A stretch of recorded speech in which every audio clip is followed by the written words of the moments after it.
Assalamualaikum warahmatullahi wabarakatuh.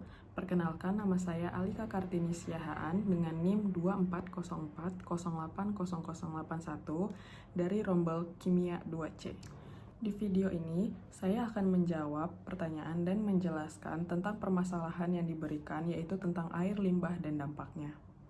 Reaksi reduksi dan oksidasi, atau yang lebih sering dikenal dengan reaksi redoks, merupakan perubahan bilangan oksidasi atom-atom dalam suatu reaksi kimia yang seringkali melibatkan transfer elektron. Nah, mengapa reaksi redoks bisa digunakan untuk mengatasi limbah logam berbahaya seperti Cr6+? Cr6+ ini sangat beracun dan mudah larut di dalam air, sehingga berbahaya bagi lingkungan dan kesehatan manusia jika menggunakan air tersebut. Namun, jika Cr6+ ini direduksi menjadi Cr3+ melalui reaksi redoks, maka Cr3+ ini cenderung tidak larut dan mudah mengendap, sehingga bisa dipisahkan dari air limbah tersebut. Pada reaksi ini, manakah zat yang mengalami oksidasi dan reduksi?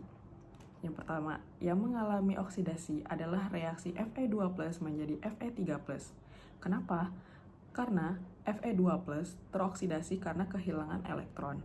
Dan yang mengalami reduksi adalah reaksi Cr2O72- menjadi Cr3+. Cr dalam Cr2O72- tereduksi karena mendapatkan elektron. Bagaimana cara menentukan oksidator dan reduktor? Oksidator adalah zat yang mengoksidasi zat lain. Artinya, ia sendiri mengalami reduksi. Pada reaksi tadi, Cr2O72- adalah oksidator, karena ia menerima elektron atau mengalami reduksi dan menyebabkan Fe2+ teroksidasi. Sedangkan reduktor adalah zat yang mereduksi zat lain, artinya ia sendiri mengalami oksidasi. Pada reaksi tadi, Fe2+ adalah reduktor, karena ia melepas elektron atau mengalami oksidasi dan menyebabkan Cr6+ tereduksi menjadi Cr3+. Kesimpulannya, Fe2+ merupakan reduktor karena dia teroksidasi, sedangkan Cr2O72- merupakan oksidator karena dia tereduksi.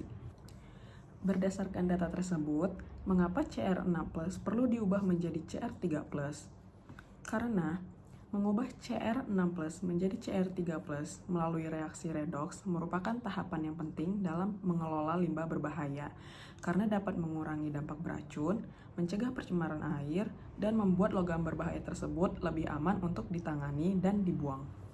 Metode reaksi reduksi memang sangat efektif untuk menetralkan ion logam yang berbahaya seperti Cr6+.